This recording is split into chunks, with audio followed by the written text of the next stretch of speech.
Hello, আমার নাম বাপি ঘোষ। এই বছর যে টেট পরীক্ষাটা গিয়েছে তার মধ্যে আমি 150-র মধ্যে 111 পেয়েছি।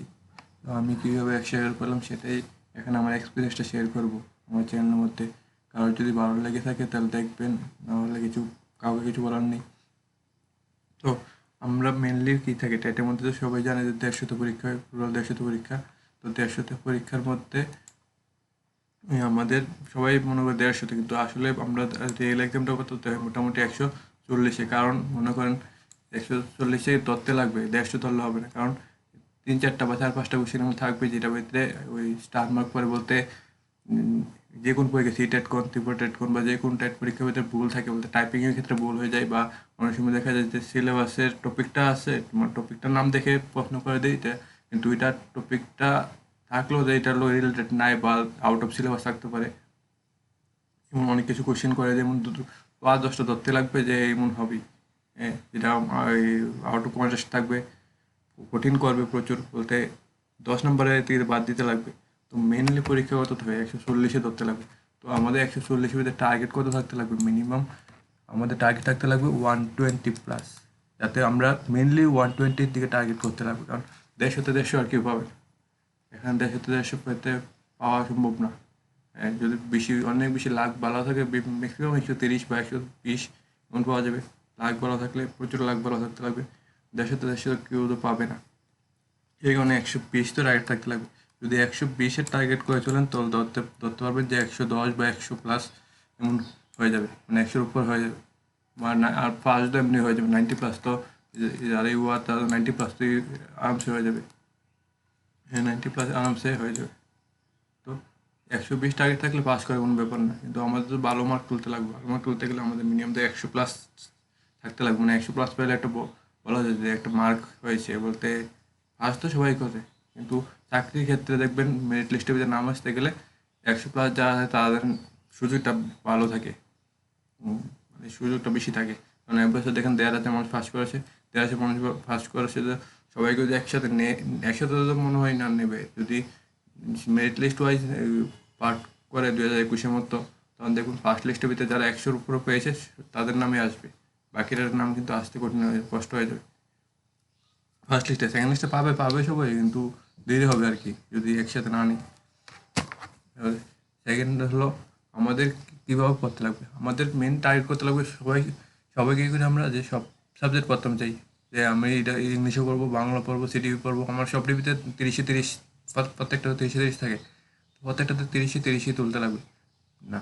টেট পাস করার একটা সুবিধা হলো, যেটা আমি ফলো করছি, আমার মেনলি 3টা সাবজেক্ট, যে কোনো 3টা সাবজেক্ট ধরতে পারেন আপনি, যেটা সোজা লাগে। যেমন আমার মেনলি সোজা কী লাগতো, আমার সবচেয়ে সোজা লাগতো বাংলা। বলতে বাংলা কঠিন লাগতো প্রথমে, কিন্তু আমি একজন স্যার ছিল বাংলার জন্য, উত্তম স্যার, তাই না, টেট কোয়ালিফাইড, তাই না, সুন্দর বাংলার ভালো স্যার। বাংলার জন্য ছিল, বাংলা ভালো বুঝেছে। তো বাংলা আমার সবচেয়ে কঠিন লাগতো, কিন্তু এখন বাংলা সবচেয়ে সোজা লাগে। বাংলা সাহিত্য সবচেয়ে সোজা লাগে। বাংলা সাহিত্য আগে দেখলে ডরাতাম। তো আমার সবচেয়ে সোজা কী লাগে, সবচেয়ে সোজা টেটের সিলেবাসের মধ্যে বাংলা, দেন সিডিপি, অঙ্ক তো সবচেয়ে সোজা তো থাকেই। এই 3টা সাবজেক্ট আমার মেনলি সোজা ছিল। তো আমার এই মেইন টার্গেট ছিল যে আমি যাতে এই 90-র মধ্যে, মানে 30-30-30, 90-র মধ্যে আমার যাতে 70+, 70+ মানে 70-এর বেশি যাতে থাকে মিনিমাম। আমি অনেক মক টেস্ট দিয়েছি, সবটি ভিতরে 70-এর বেশি থাকতে লাগবে। কারণ 70 যদি আমি পেয়ে যাই, এদিক থেকে 70-এর বেশি পেয়ে যাই, তাহলে আমার কেউ আটকাতে পারবে না। কারণ এদিকে 60 আছে ইংলিশ আর সায়েন্স, যদি আমি নাও পারি কিছু, তারপরেও আমার 20টা হয়ে যাবে, 70-এর বেশি 90। ঠিক আছে নি, আমাদের এটা লাগে মেনলি টার্গেট। কিন্তু পড়ছি সবই, ইংলিশে পড়েছি, সায়েন্সে পড়েছি। মেনলি আমার টার্গেট ছিল যাতে এই 90-এর মধ্যে আমার 70+ থাকে মিনিমাম। তো মেনলি ধরে নিলাম আপনার ইংলিশ, সিটিভি, বাংলা সবার কমন। তো 3টা সাবজেক্ট এমন স্ট্রং করতে হবে যাতে 90-র মধ্যে মিনিমাম সবার 65-75 থাকে। এটা থাকতে লাগবে, এই মার্কটা থাকলে 100+ পাওয়া কোনো ব্যাপার হবে না। সেকেন্ড সব বাকি 60 নম্বর, বাকি 60 নম্বরের মধ্যে মনে করেন কেউ 30-40 বা 35-40 যদি তোলা যায়। মেনলি এসএসটি তো শুধু ইতিহাস, ভূগোল আর জিওগ্রাফি, যার যার যে রাজ্যে থাকে এসএসটি। তো এসএসটির মধ্যে তো শুধু মনে রাখতে পলিটিক, সংবিধান, এসব মনে রাখা কঠিন, কিন্তু কঠিন হলো এসব মনে রাখে যারা রাখতে পারে তারা 30-40 পাওয়া, 40 পাওয়া কোনো ব্যাপার না তাদের কাছে। কারণ এবার যারা পাস করেছে বেশিরভাগই এসএসটি, কারণ সায়েন্সের তো এসএসটিতে দিয়েছে। দেখবেন 1,500-এর মধ্যে টেট টু যারা দিয়েছে 1,500-এর মধ্যে দেখবেন কি 1,1200 এই শুধু এসএসটি তারা পেয়েছে। সায়েন্সের তারা কিন্তু এবার বেশি পাস করেনি, কারণ সায়েন্সের কোশ্চেনটা সায়েন্স পার্টের কোশ্চেনটা এবার এভাবে করেছে যারা যারা যে মেন্স দেই বা এই মেন্সের পরীক্ষা যারা দেয়, আমরা তো টেটের পরীক্ষা সিলেবাসে পড়ছি কিন্তু মেন্স লেভেলে করেছে যারা যে মেন্স যে অ্যাডভান্স তাদের লেভেলে। তো এই সায়েন্সে তারা কম পাস করেছে। আমার বন্ধু বান্ধবরা মধ্যে অনেকে কম ভালো ভালো স্টুডেন্টরা পাস করতে পারেনি, কারণ সায়েন্সে তারা ভাবছে না সায়েন্সের কোশ্চেনটাই মনে হচ্ছে। সায়েন্স কোশ্চেনটা আমারও খারাপ হয়েছে। তো সায়েন্সটা ভালো করতে গেলে আমি 100 হয়েছি, কিন্তু সায়েন্সটা কিন্তু খারাপ গেছে। মানে অঙ্কটা ভালো গেছে, বাকি সবগুলো ভালো গেছে, সায়েন্সটা হঠাৎ করে এমন করেছে যে সায়েন্স কোশ্চেনটা ভাবা যায় না। তো সায়েন্সটা কোন সময় কী করা যায় এরকম তো ওরা জানি। তো আমার সাইডের মধ্যে আমার মিনিমাম তো ম্যাথের মধ্যে যারা থাকে তার 30-এর মধ্যে যদি 25+ পেয়ে যাই, এদিকে 15 পেলে তাহলে 40 হয়ে যাবে, বুঝেছো? তো আমাদের সায়েন্সের তারা কী করতে হবে, ম্যাথ বা সায়েন্স যে কোনো একটাকে স্ট্রং করতে লাগবে। সায়েন্সের উপর বিশ্বাস নেই, কিন্তু ম্যাথটাকে স্ট্রং করতে লাগবে। কারণ সায়েন্স কোন সময় কী কোশ্চেন করে দেখে, ম্যাথ যত কঠিন করো, ম্যাথ তো তোমার প্র্যাকটিসের উপর। ম্যাথ যদি তুমি টেকনিক জানো তুমি ম্যাথ অ্যান্সার মিলিয়ে দিতে পারবে। সায়েন্স তো আর টেকনিক নেই, সায়েন্স তোমার নলেজের বাইরে কোশ্চেন করে দেবে। তো আমি প্রথম কী করেছি, আমি ফার্স্ট একটা রুটিন বানিয়েছিলাম। আমি যখন বিএডে প্রথম ভর্তি হয়েছিলাম, বিএড ফর্ম ভর্তি হয়েছি, তখন একটা রুটিন বানিয়েছিলাম যে আমি তো এই জায়গাটা ছিল না আমার, শুধু এই জায়গাটা রুটিন একটা ছিল, কিন্তু রুটিনটা পুরানো রুটিনটা নেই। বিএড শেষ করার পর এই নতুন রুটিন বানিয়েছিলাম। তো আমার রুটিন ছিল ডেলি আমি 2-3 ঘন্টা করে টেটের পড়া পারতাম বিএড থাকতে, কিন্তু বিএড শেষ করার পর এটা আমার রুটিন ছিল যে আমি আমার রেগুলার সানডে মানডে কোন সময় কী পড়বো এই রুটিনটা ফলো করতে লাগবে।